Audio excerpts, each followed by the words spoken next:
Hi friends, எல்லோரும் எப்படி இருக்கீங்க? கர்த்தருடைய கிருபையால் எல்லோரும் நல்லா இருக்குன்னு சொல்லிட்டு விசுவாசிக்கிறேன். இந்த நாள் கூட ஒரு வேத பகுதியை பார்க்கலாம்.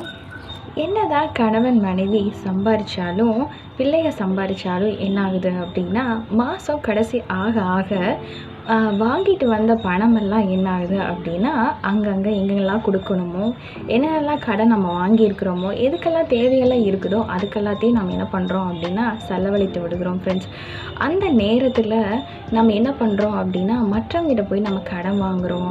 எனக்கு இது கொஞ்சம் கொடுக்குறியா, நான் உனக்கு சம்பளம் வாங்கினதும் நான் கொடுத்துட்றேன் அப்படின்னு சொல்லிட்டு இப்படி தான் போகிற சூழ்நிலையாக நம்மளுடைய வாழ்க்கை கடந்து போய் கொண்டிருக்கிறது ஃப்ரெண்ட்ஸ்.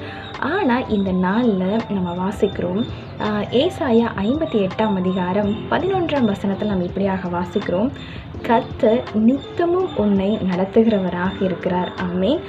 மகா வறட்சியான காலங்களிலும் உன் ஆத்துமாவை திருப்தியாக்குகிறவராக இருக்கிறார் ஃப்ரெண்ட்ஸ்.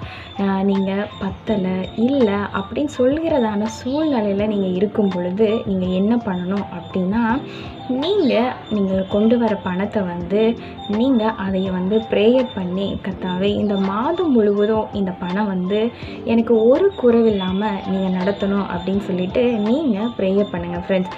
ப்ரேயர் பண்ணி அதையே நீங்கள் செலவு செய்யுங்க.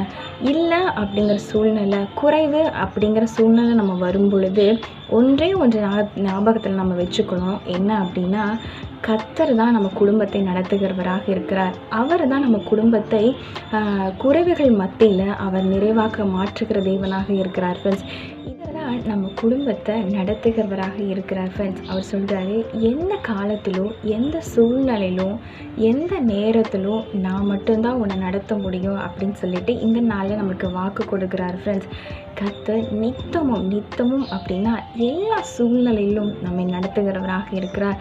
நம்முடைய ஆத்துமாவில் ஒரு சந்தோஷத்தையும் சமாதானத்தையும் ஒரு நிறைவான மகிழ்ச்சியும் அவர் கொடுக்கிற தேவனாக இருக்கிறார்.